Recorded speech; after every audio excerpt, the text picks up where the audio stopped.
Baseball fans, welcome back to episode number 3 of Blue Sox Banter. Today, we're going to talk a little bit about the on-field prospects for the Sydney Blue Sox for season 2021. And no better person to do that than the on-field manager, Shane Barclay, an old mate of mine. Bucket, welcome to the latest episode of Blue Sox Banter. Yeah, thanks for having us, Harris. Mate, how's things? It's been a very different world that we're living in at the moment. I'm sure the preparations for an ABL season in a COVID period are a little bit different.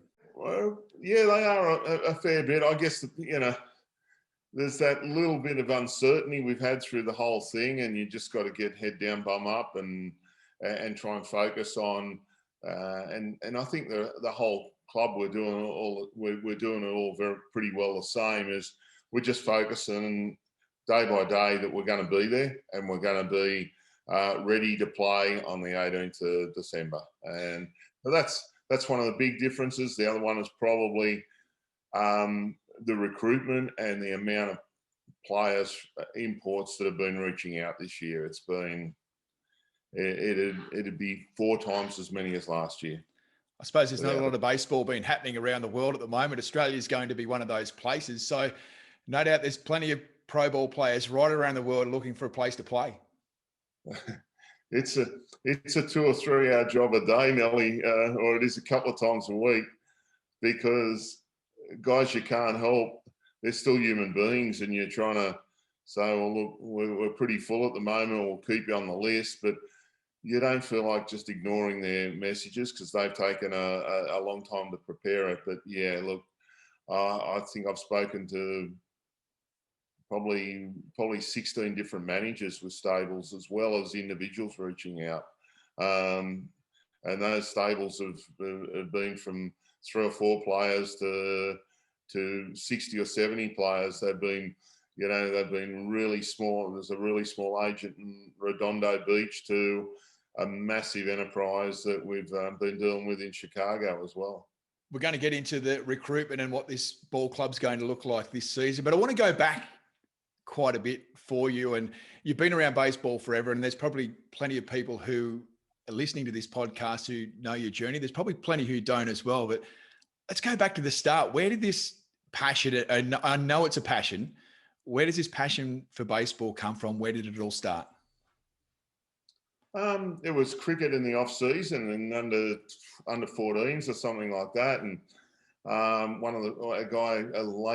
a late gentleman, Russell Neal, I think I can remember turning up, and I hit first ball I hit for a home run, and he said, "This kid hits like a Caro kid," and I didn't know what a Caro kid was. It was a Carrington kid, and I thought, oh geez, I must be good if I can if I hit like a Caro kid.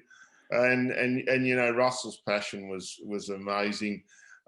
We just lost another man recently, Roy Watson. He was my first coach, played Claxton Shield for Western Australia and Sheffield Shield for Western Australian cricket. And I think after a season with those two, being around those two, what was cricket?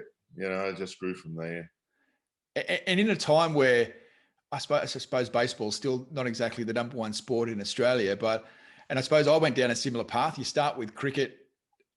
We've fallen into baseball through, I suppose, our club affiliation with Belmont Cricket Club, then Belmont Baseball Club. It's amazing how that passion for a sport that a lot of people didn't really know about, and particularly growing up, it becomes an all-consuming part of your life.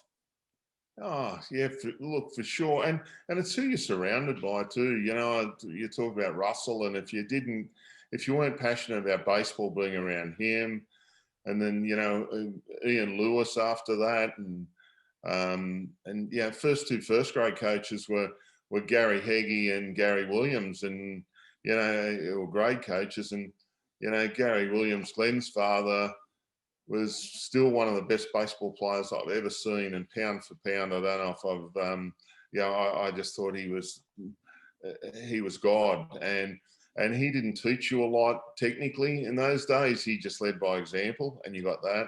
And then you got Gary Heggie, who also might have played for Australia, but he certainly played Claxton Shield, who his passion for the game, and he was just a really smart baseballer, and technically he taught me more than you'd ever know. And then a couple of years, I probably still am, but I was an extreme hothead in those days. And then you had the calming influence come along of Ian Anderson, who, you know, had played for Australia, left-hand pitcher, apparently was a firehead when he was a kid too.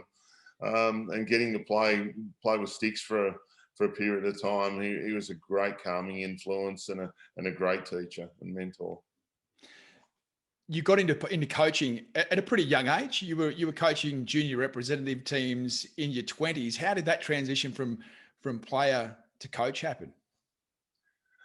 Well, as you know, I probably could hit all right, but I wasn't never going to be the greatest player. And I always had this aspiration of playing Claxton Shield or whatever. And I probably realised I dislocated a knee, getting jammed on a pitch, and it took me 18 months to really get better. And I was probably at the peak of my hitting then. And I think I realised then I was probably going to be in the top half dozen third baseman in the state, but I was never going to be good enough to play, to play Claxton Shield.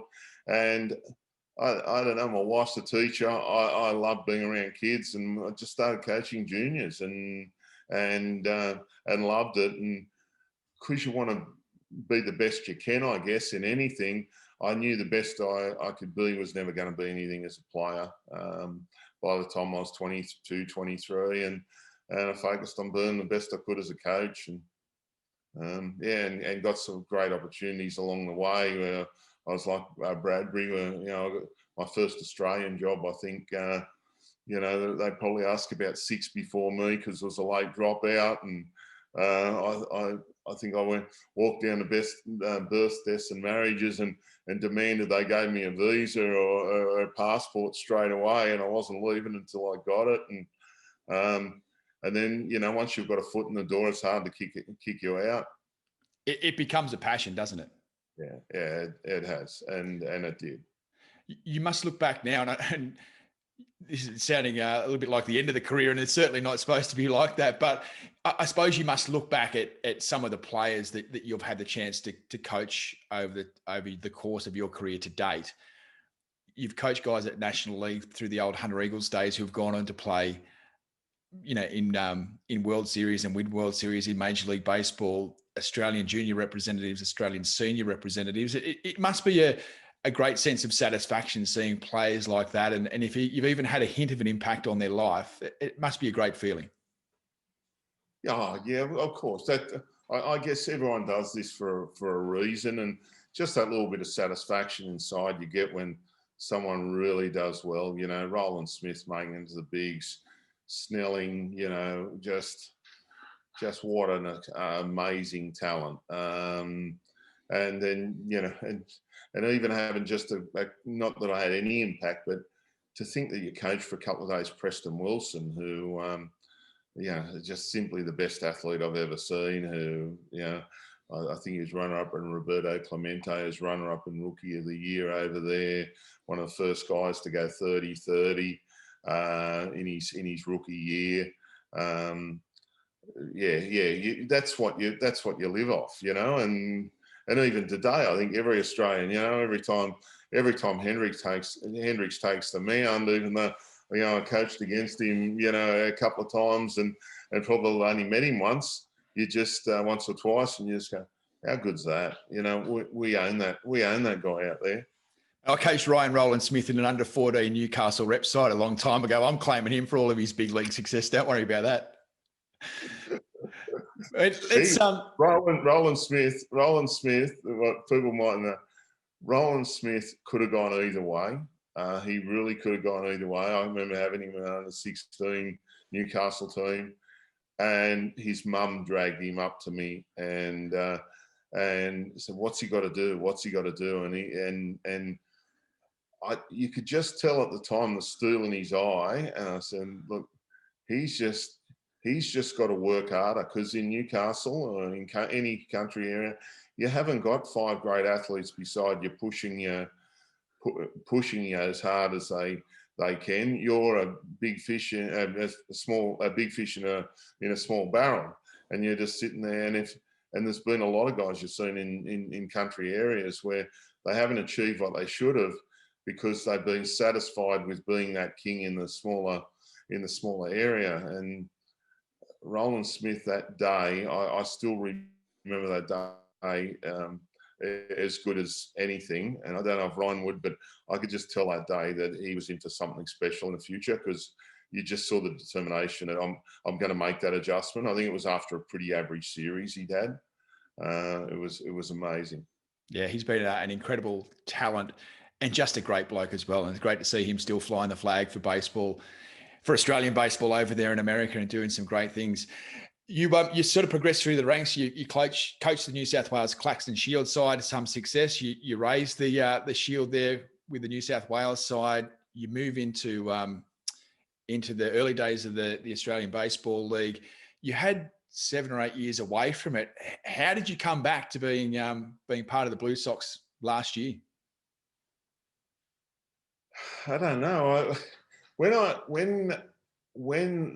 I left the sport and Willow took over as the coach, I actually tried to walk away completely. I started playing bowls, and I still hung around the club a little bit, but I didn't want to do anything in Sydney, because I know as a coach, you don't want someone looking over your shoulder. And not that Willow's like that in any way, but I certainly didn't want anyone to see me in the stands looking down, critiquing the person that's replaced you.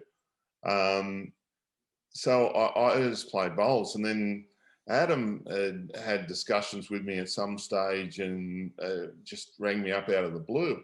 And I wasn't really interested. You know, if things didn't go right, would you consider things? And I wasn't that interested. And then my daughter Emily, as you know, has got even less ability than me, but just loves the game. She went crazy when that, and in the end, when it did come around from Adam, by the time that, I was just champing at the bit. I really was. But it was funny. I'd gone from being content at what I'd achieved, and now, yeah, I know Adam and New South Wales won't be around that long, but I'd like to be doing this in 25 years now again. It's like an addiction. Yeah, it is. You get that taste, you get that sniff again, and it all comes flooding back. Yeah, you're 100% right. How did you find it? How did you find it when, with that 7 years off, you come back into the game in that head coaching role? Had the game changed any? Had you seen any significant differences in the game?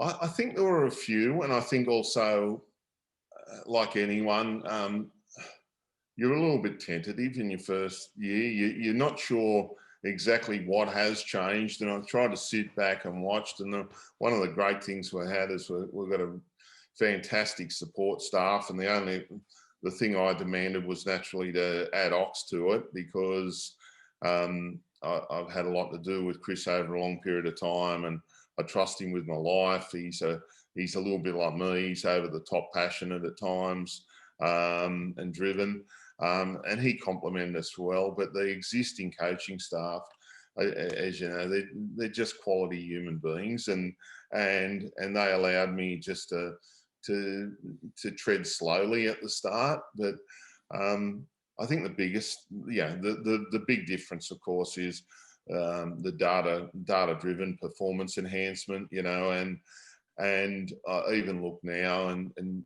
after a year here, and you know, I'm still in my infancy. I'm out of my depth on it, and I'm just learning. And probably Australia is not like. I'm sure that a lot of guys know a lot more about it than me, but yeah, we're in our infancy, and that was probably I don't know if it's good to lead into the Rachel thing. You know, the Rachel thing come about from Jason Phillips, who played in the big leagues with the Mets and a few other organisations, and married a Newcastle girl, and we've remained friends. I was groomsman at his wedding, and he called me up about 4 months ago and said, "Oh, listen, there's a young girl who coaches with us at the Yankees, because he's now coaching with Trenton Thunder," and said she's legit, and she's looking for a pathway, and she hasn't done much bench coaching, or or actual one-on-one coaching stuff with individuals yet. She's been appointed by the Yankees, but she hasn't actually got to do a great deal because spring was cut short.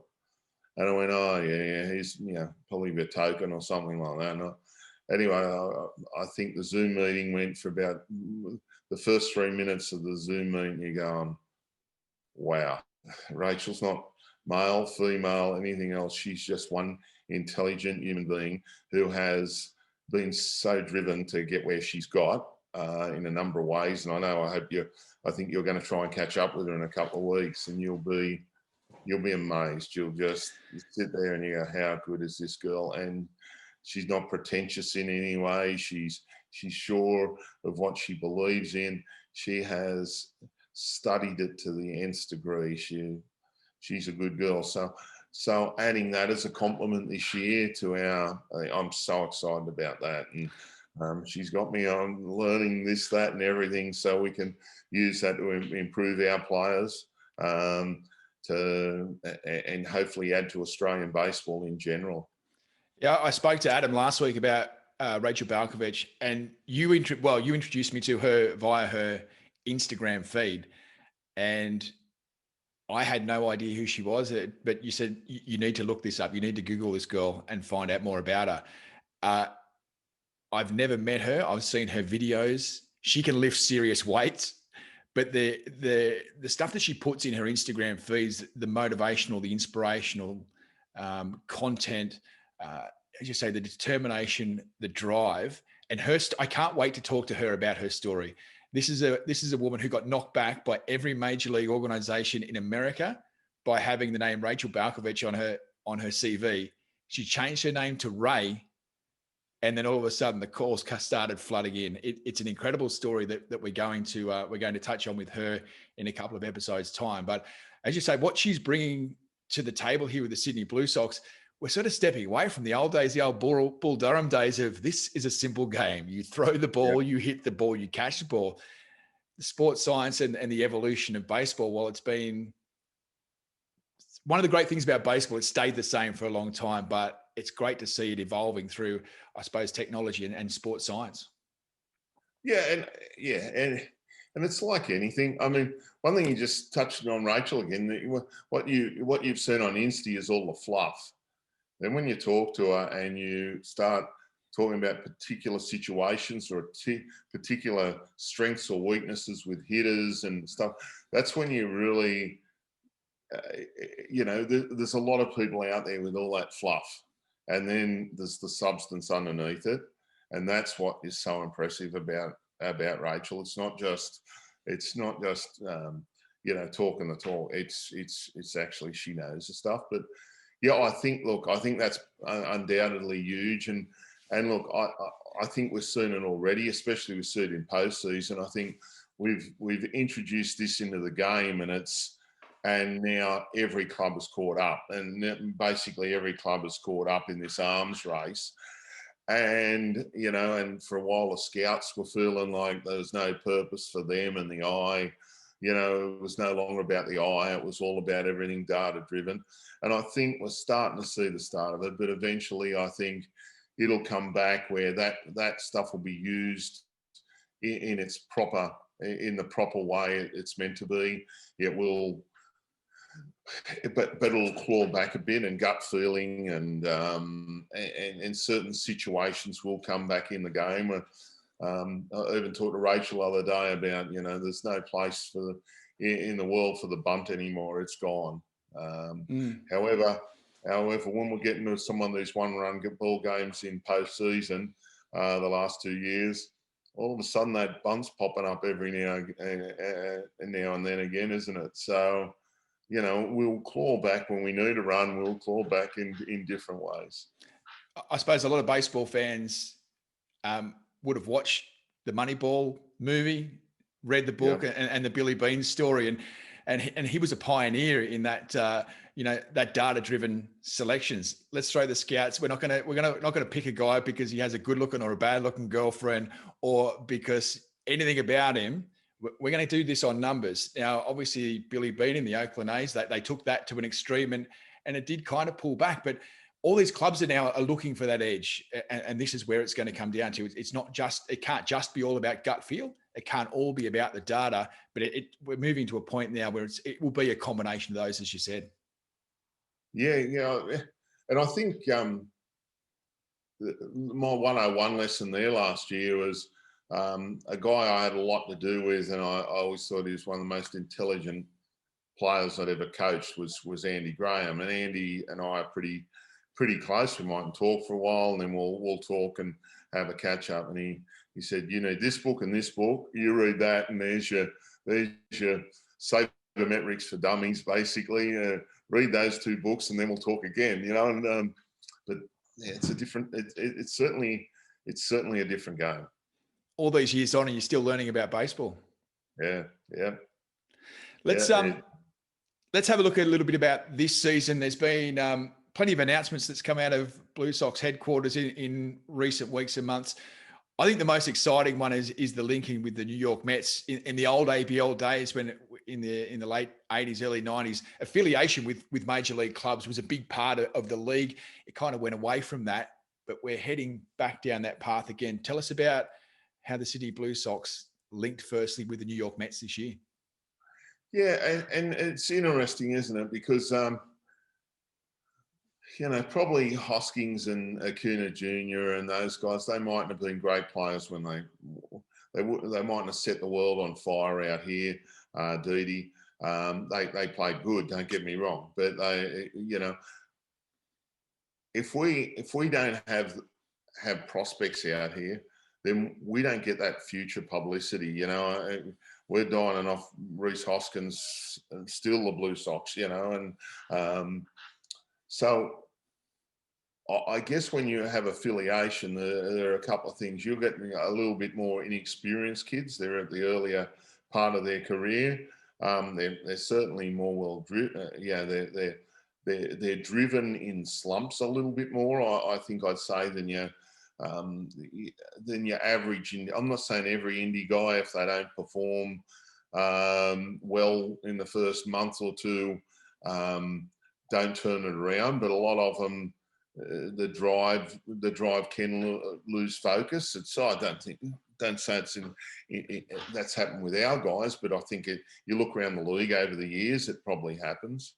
But the other thing is, if you can get some financial support from these in that, and some coaching support or support in other ways, it's always an advantage. And I know we had the Mets with the Hunter Eagles, you'd remember back in the olden days.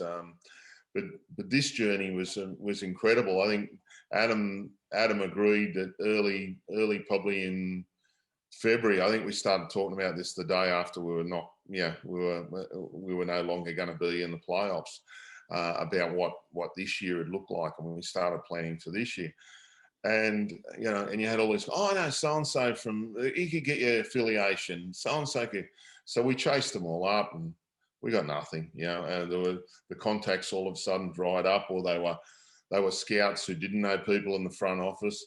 So we just went through. I think I picked 20 clubs, because there were 10 that already had affiliation, or they had scouts that were tied up with Melbourne or Adelaide.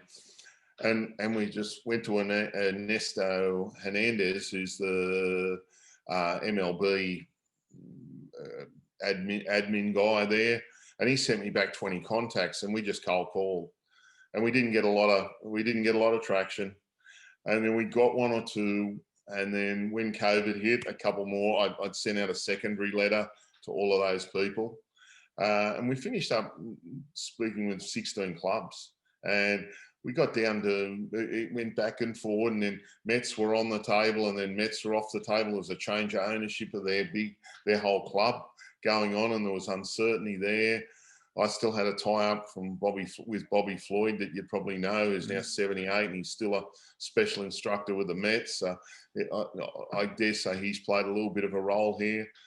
And the next thing you know, as through these COVID times, we started getting a little bit more serious with them and two other clubs.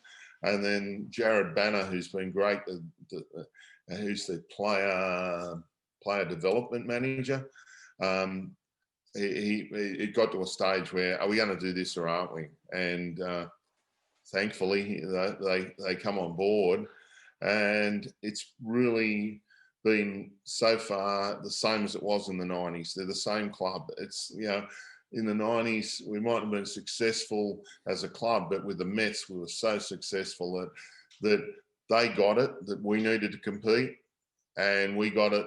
We're getting it, that we need to develop their players for them and provide them a good facility.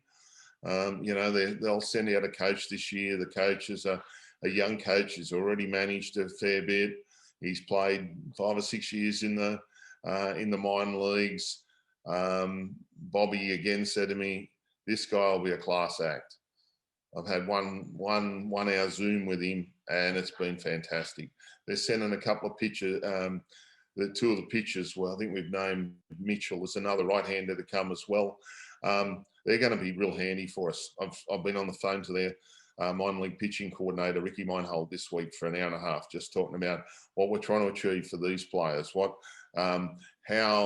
how we can use them best that suits us, but gets the best for them as well. So far, the Mets thing's already looking great from my point of view. And it's a great testament to what yourself and Adam are doing with the ball club as well. These major league organisations are entrusting the Sydney Blue Sox to look after their players and help with their progress and development. They're not going to send them to anywhere. Well, they could send them to anywhere in the world where there's baseball playing at the moment, but to entrust these guys with the Sydney Blue Sox is a great credit to the club and what you're trying to achieve.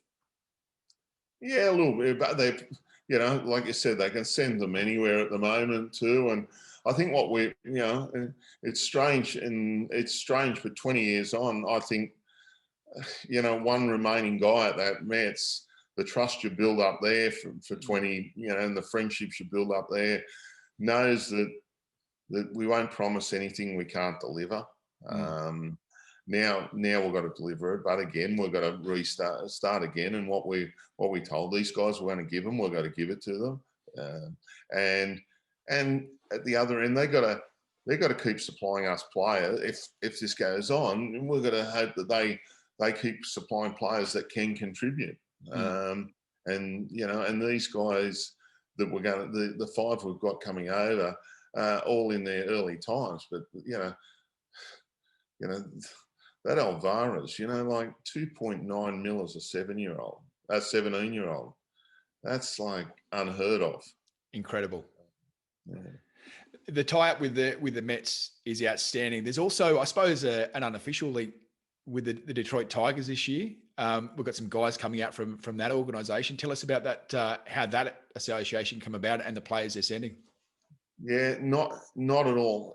Believe it or not, I told you we've had hundreds and hundreds of people reaching out. There's been no tie-up at all with Detroit. It's been purely coincidental that these guys have been the best guys for the job. In our eyes, in our eyes, what they were available, when they were available.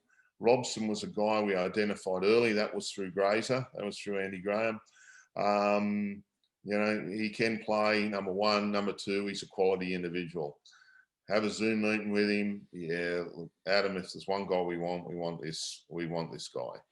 Come at an affordable price.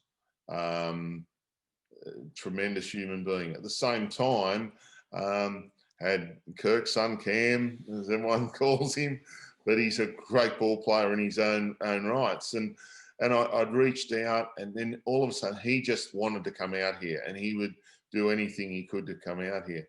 And then you hear about his passion to play the game, and he's playing good AA baseball right now. He's got the same character his old man displays or displayed on a park that you see. I think Grace's words to me were, "I'll bet you any money that every night when you look for the dirtiest uniform, it'll be Cam Gibson." So you go, what are we trying to build, and what are we trying to build now and going forward? We've built an Australian bunch of people who are just quality human beings working hard. We've got kids 17 and 18 there or go to college, but they're still part of our program. We've got experienced old heads, quality human beings. We're a good bunch of Australians who are really not just good baseballers, but good people. Now we're complementing them with real quality imports. And then Joe Navalhone, we were, where are we light? We're light a little bit at the back end of the bullpen. We probably got down to a short list of about 4 later inning guys.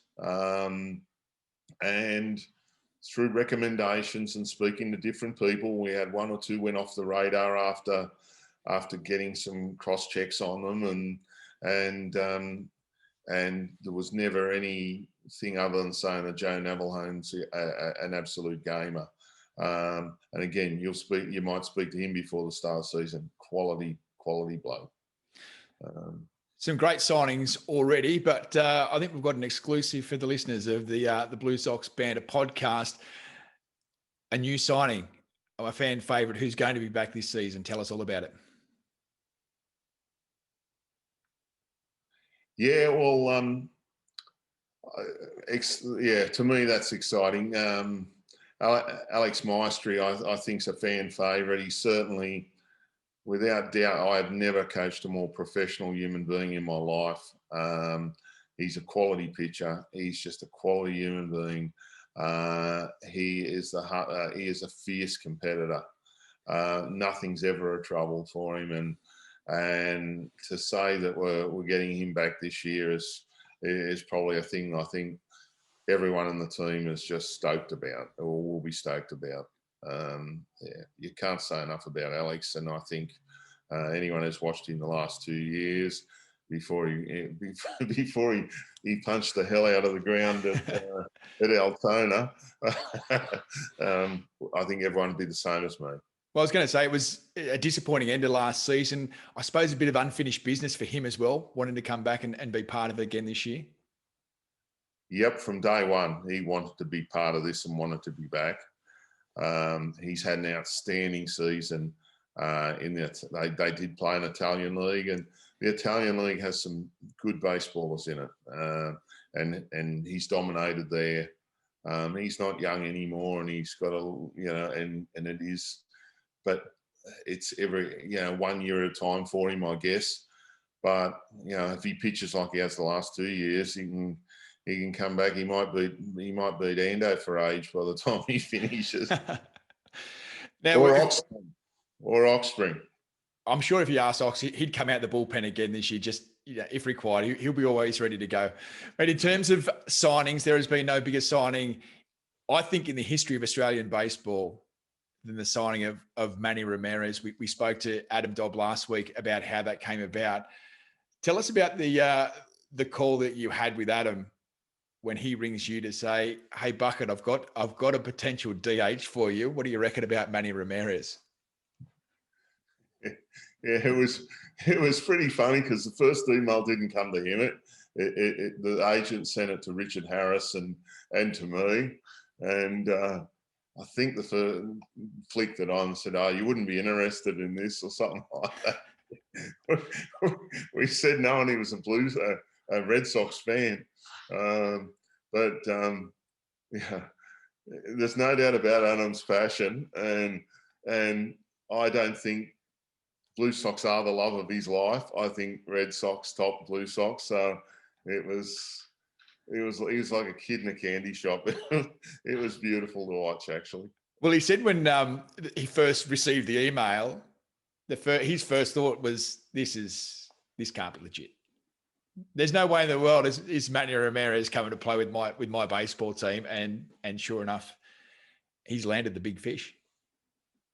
Yeah, and I think Manny had changed agents, so at some stage, or had someone from that agency different. So the name, without saying too much on that email, wasn't the name when we started Googling to try and find out if it was legit. It wasn't the name we would have expected up on there. So I think that that led Adam to sort of think whether we G'd him up or something. But yeah, he really couldn't believe it. And then we got in the Zoom call. And look, I had my apprehension a little bit about, you know, what he could bring to the ball club in a couple of ways. I'm just trying to think of how we're going to win ball games. And within 5 minutes of being on a Zoom with him, that was it was all arrested. It wasn't going to be a freak show. It was going to be, this guy's coming here to play. I asked Adam the same question about when you had that first Zoom call with him, and Adam and yourself were both on it.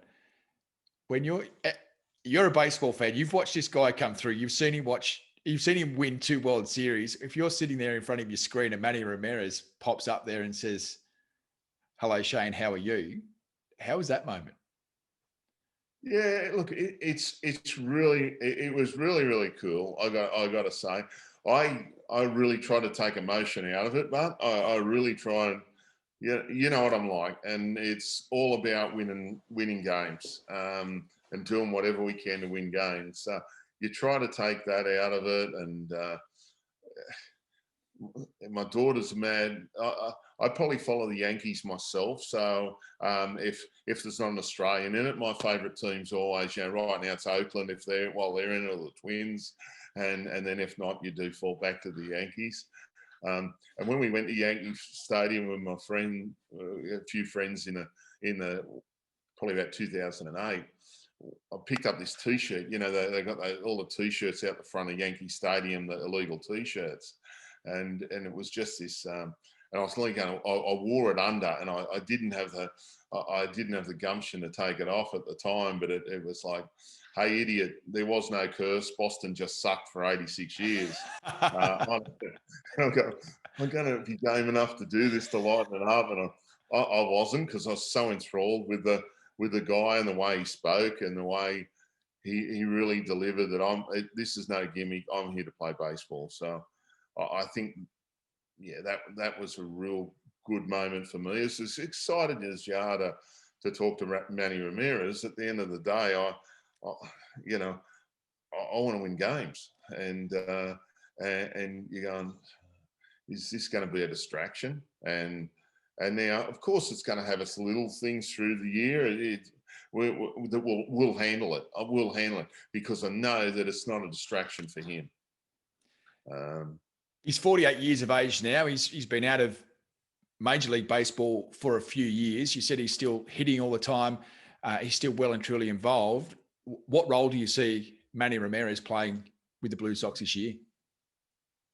Look, he'll DH for us.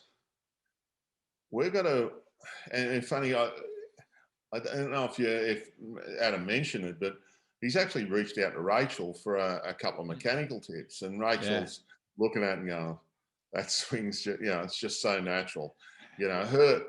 She's very much on focus of release points and getting timing from that, and she sees that's the thing, that being 8 years away from the game, he's going to have to really adjust to that quick. So we just got to get him as many ABs, and maybe that's in state league or something like that, if we get him out early enough, and get him enough where on a machine where the ball's ramped up to 90, 94, 95, because, the eyes are a little older, and he hasn't played against that sort of velo. It's not like hitting off someone throwing BP at you anymore. So that's going to be the challenge, and I think it could be a challenge in the first series or two. I think what we're going to see, what we're going to get, we'll know by about series 3. He's going to know, but I fully expect that he's going to bowl a hit. I want to be there that day when Manny Ramirez turns up and plays state league baseball in Sydney. Let's not tell anyone that it's going to happen, and just see the opposition pitcher as Manny steps up to the plate. That will be a sight to be held. And a second grader coming up into first grade and getting hit 14 suburbs out of the ballpark off Manny Ramirez. I'd never been more delighted to get hit for a home run. But let's not tell anyone about that, and just bring him out there one day. I think you might have been a game at Marathon Stadium. It was similar to that. If anyone had ever seen Phil Dahl warm up when Phil was 36, 37, it was the you thought you were going to be playing against a seventh grader. He was the worst. It was terrible to watch, and you thought this old man warming up. And I think we led off. It might have been Adam Morrissey who went on to play double A with the Cubs, and Morrissey's only 15 at the time. We went, hey, look at that old bloke. He obviously doesn't know what he's doing. And the first three fastballs went past him, and he was back on the bench before he knew what had happened. It was funny, similar story. Mate, the ball club that you're pulling together, seems to be a really good mix this year of import players and the local guys. You've got some of those good local guys coming back again. Why can the Sydney Blue Sox make it through to the final series this year? I think right now, and again, what you can't guarantee you win anything. What you can do is build a good team of players ability wise, and you can build a great team personality wise and closeness wise. I think what we've built now, what we've started to really build is we're building a tight unit. The Australians, we've had three or four get-togethers. It's just any player in the team would tell you we've got a different feel this year. I know the guys who signed. I can't know the Mets guys, but I've spoken to them all individually already, and I think they're all the same, but definitely the Detroit guys.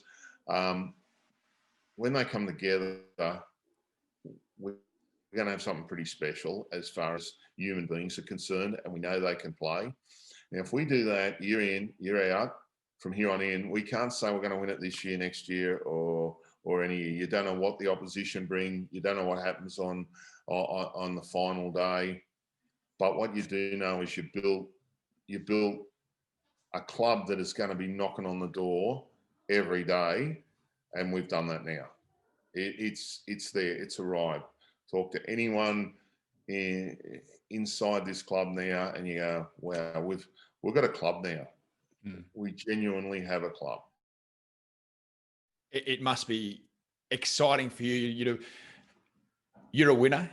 You've been involved with a lot of winning teams and winning ball clubs. You know what it takes to win. You see what when teams don't perform. I can see you've got that real feeling that this is something special. Yeah, we've even in lower levels, there's times when you can build a thing that you don't call a dynasty, but you build something that now it doesn't matter whether it's me, whether it's Adam, it doesn't matter what it is. We've now started and we've got in place where these young guys will go to college and come back, and we've got a club there that you have the ability to just keep on doing this now with what's built here. I think is something now that you can switch in and out, me or Adam or any individual player, and it's just going to keep. I think it'll start to roll now. I really do. I believe it 100%, and that's not taking away anything from anyone beforehand. I'm not trying to say that. I'm just saying these human beings now are the basis of something special. Have you had a chance to cast your eye over the league and the opposition to see where the biggest threats are going to come from this year? Look, it's a bit quiet at the moment because of COVID and a few other things. There's been a couple of announcements made. One or two of them are just probably untrue. A couple of them there's some players there that if we wouldn't have Mets affiliation, those players would have been playing for us. But there's not a lot of substance there yet. So we are a little bit in the dark, I think, at the moment. And again, I look around. I think we're all as a club just more concerned about being what we can be, and that's a thing that I think is going to be our trademark this year. That we're just going to be focused on us and what we can do and what we can do to be the best we can on every day, and not let any little issues that are going to come up, because this is not the big leagues. This is this is minor league baseball. There's going to be things go wrong every day, and if we're going to go and stress about those balls aren't white or whatever other little thing can go wrong, then we're not going to win anything. It's a very different looking world at the moment with COVID, and we've seen all the dramas that the winter codes have endured to get on the field, to prepare and to play. This is probably presents a whole list of challenges for you. How is it coming together? Plenty of signings, but in terms of preparation for the team at the moment, how's that going, looking ahead to the start of this season? Yeah, well, again, our preparation has been a little bit limited, and now we've got state league starting. Hopefully in the next week or two, we'll be onto Bop or Blacktown and starting to train. We'll go Tuesday, Thursday, probably for those 7 weeks leading up, start to get our work in. We've got people scouting every state league game for the guys. I think we've signed, they all haven't been announced, but we've probably got nearly 20 Australians signed or agreed to sign. So that's starting to get up to a group of about 30 that we've got. All of those guys, this is a year where there's probably going to be a couple of less positions for Australians right throughout the league because there's so much available overseas. Everyone's going to be in the same boat. So there's going to be a lot of fighting there for Australian positions. The Manny thing is a huge thing for the sport. It was something that couldn't be turned back. So there's going to be a lot of fighting for positions there. But I know they're going to do it all the right way. How exciting is that as a manager, to not just have a team where you're scraping together 9 of your best players, but knowing you've got the 9 best and there's another half a dozen, if not more, banging down the door to get those spots? Oh, look, it's also the way it's handled. We're going to have a million outfielders, and while Cam, I've already said to Cam, might be time to learn to play a little bit of first base in case something happens and you've got to go to first. And when we signed Cam, and there was a lot of there's a lot of upside in what we're doing by getting Cam Gibson to the club. Then the first thing you think of is Cambo and Solo and Maxi Brennan. It's getting a bit harder for them, because if the 2 imports play to their ability, and then these Australian guys have got to go and knock on Howie's door and try and take his spot. And he had 320 in this league last year. And just give an example, all of them have handled it really well. It's not like the dummies coming out. Solo's been great, Maxi's been great.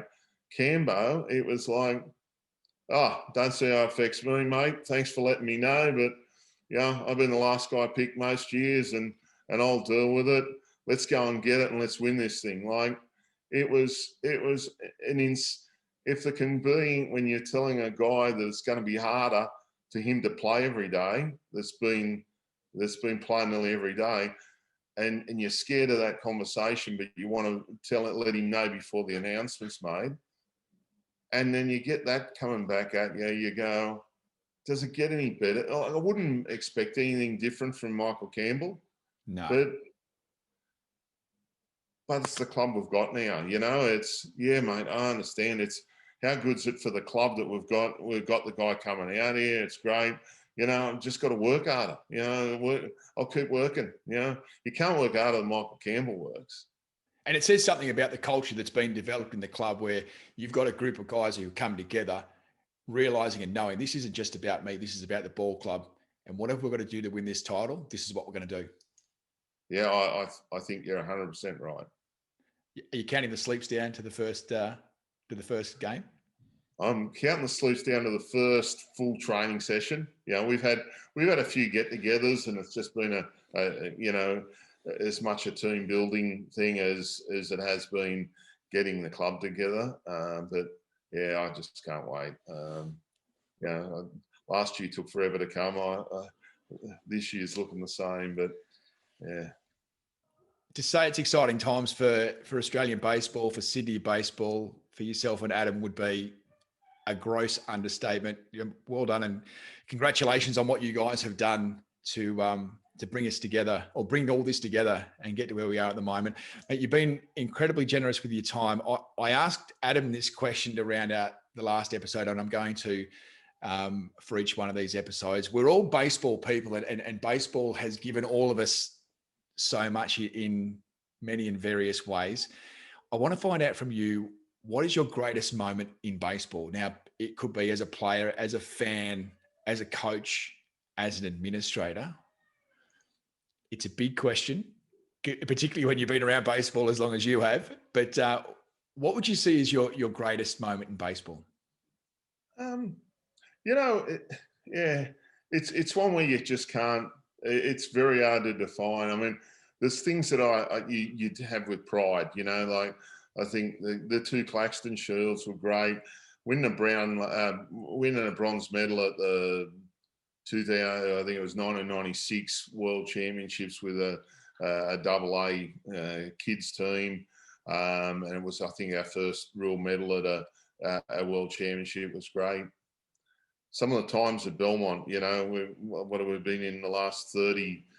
Since I was a kid, I think they missed out in 2 first-grade grand finals, and the times even after grand finals where we've gone, what turned out to be a couple of days turned into a grand final week because it just got bigger and bigger and bigger. And there was a game that I coached, and I probably changed by being an ignorant and inexperienced coach. I probably changed the rules of baseball. Young Dwayne Harrison played in a game against South Australia, and we had to win it to qualify. I'll say 90 in Perth, and we won 2-1 in 13 innings of 7-inning game in 40-degree heat, and there were no pitch restrictions or anything in those days. I didn't know any better. And Dwayne caught 6 2/3, and then he came out and closed it out in the 7th, and or keep us in the game. In the bottom of the 7th, went from pitcher to catcher, and he threw 6 1/3. So he played the whole 13 innings. Can you imagine? I'd be going to jail these days for doing that. But as a game, it was an amazing game of baseball. But yeah, I'll tell you that probably the best. 2 things. You were involved in one of them. I think the year we won our last game with the Hunter Eagles to finish second last, with what we had there and the way those guys fought, to punch against their weight every week of that competition.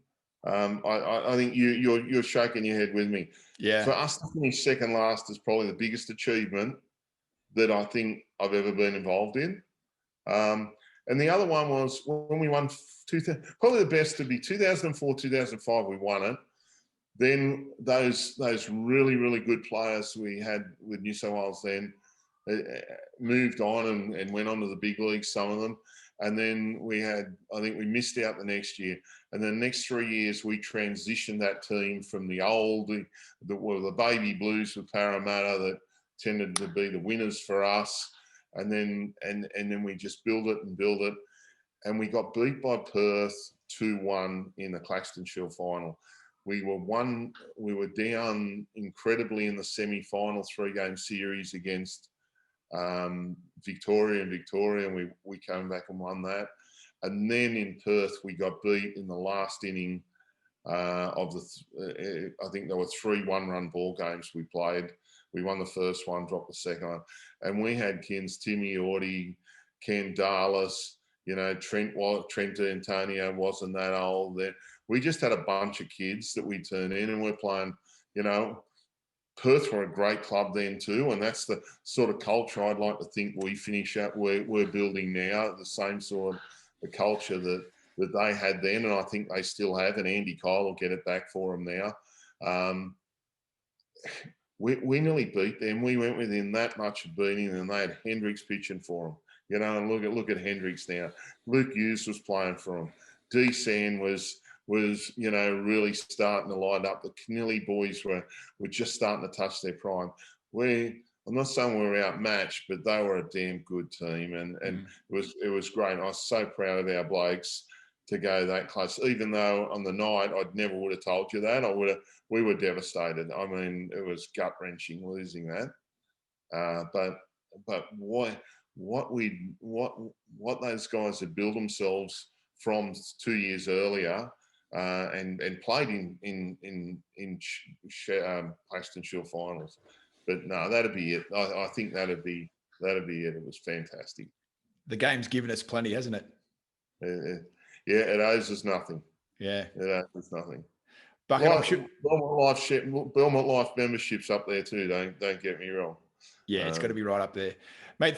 As I said, you've been very generous with your time. It's been so good to catch up and talk about where you've been and the season ahead. It's I'm sure you are counting down the sleeps to the start, and we wish you and Adam and the rest of the team all the very best for the upcoming season. Mate, thanks for having us, and welcome back to the sport of baseball, mate. Great to be back.